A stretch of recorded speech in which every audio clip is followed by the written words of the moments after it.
Good morning friends. जय श्री राम। यह video gemstone selection पर आधारित है। इसमें यह बताने का प्रयास करूंगा कि आप किस जेमस्टोन को as per mahadasha, as per your lagna chart, आपकी जन्म कुंडली पर आधारित कौन सी रत्न आप धारण करें जिससे आपका फाइनेंशियल ग्रोथ जो है, फाइनेंशियल अपलिफ्टमेंट जो है तेजी से हो। वैदिक और पराशरी ज्योतिष की बात है तो उसका मानना है कि जो नवम भाव का जो स्वामी है, अगर उसका रत्न धारण कर लिया जाए तो आपके लक फैक्टर में बहुत तेज़ी से ग्रोथ होता है। जैसे यदि मेष लग्न का व्यक्ति है तो उसके नवम भाव में धनु राशि आती है। धनु अर्थात बृहस्पति का रत्न आप पुखराज धारण करें तो आपके लक फैक्टर को मजबूती आती है। कम परिश्रम में ही ज़्यादा फाइनेंशियल ग्रोथ होता है। इसी तरह जब और लग्न की बात करेंगे तो उसमें नवम भाव में जो भी राशि आए उसके स्वामी का आप ग्रह धारण कर सकते हैं और यह लगभग 70% केसों में आता है कि जो लोग नवम भाव के स्वामी का रत्न धारण करेंगे उनकी लक फैक्टर को अपने आप ग्रोथ मिलता है, उसका एक्सपेंशन होता चला जाता है। लक फैक्टर जब हमारा स्ट्रांग रहेगा तो हम कम भी परिश्रम करेंगे तो भी हमें गेन्स ज़्यादा से ज़्यादा होंगे। इसके अलावा आप अपने से भी कर सकते हैं, क्योंकि मैंने ये पाया है कि 30 से 40% केसों में नवम भाव के स्वामी का रत्न धारण करने के बावजूद उतना गेन क्लाइंट को नहीं हुआ और मायूस हो जाते हैं। तो इसमें एक जो लोग नवम भाव के रत्न से उतना लाभ नहीं प्राप्त कर पाते हैं वो एक चीज़ नोट करें कि आप जिस दिन पेमेंट पाते हैं, जब पेमेंट पाते हैं तो चंद्रमा किस नक्षत्र में बैठा है, यह आपके पंचांग में किसी भी भारतीय जो पंचांग कैलेंडर होता है उसमें लिखा रहता है कि आज चंद्रमा मेष में है, वृष में है। चंद्रमा की पोजीशन देखिए, लिखा रहता है उसमें कि आज चंद्रमा इस राशि में है, मेष राशि में है।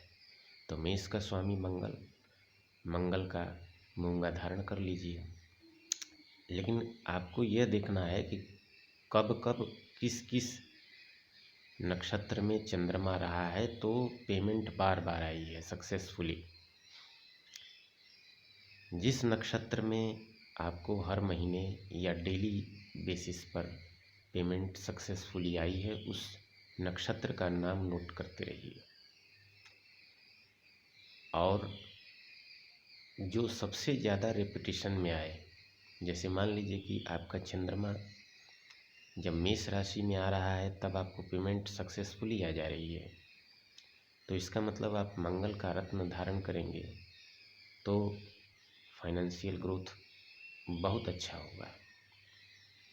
वृष राशि में पेमेंट बार बार आ रही है, चंद्रमा वृष में अगर है और पेमेंट बार बार आ रही है, इसका मतलब शुक्र का रत्न धारण करना है।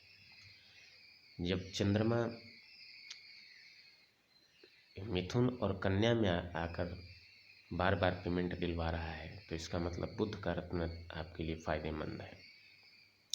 जब चंद्रमा कर्क राशि अपनी ही राशि में अगर रहता है और पेमेंट बार बार आती है तो इसका मतलब चंद्रमा का आप रत्न धारण कीजिए। जब चंद्रमा सिंह राशि में हो और बार बार पेमेंट आपको आ रही हो तो इसका मतलब आपको सूर्य का रत्न धारण करना चाहिए। जब चंद्रमा वृष और तुला में होता है और बार बार पेमेंट आए तो इसका मतलब शुक्र का रत्न धारण करना है।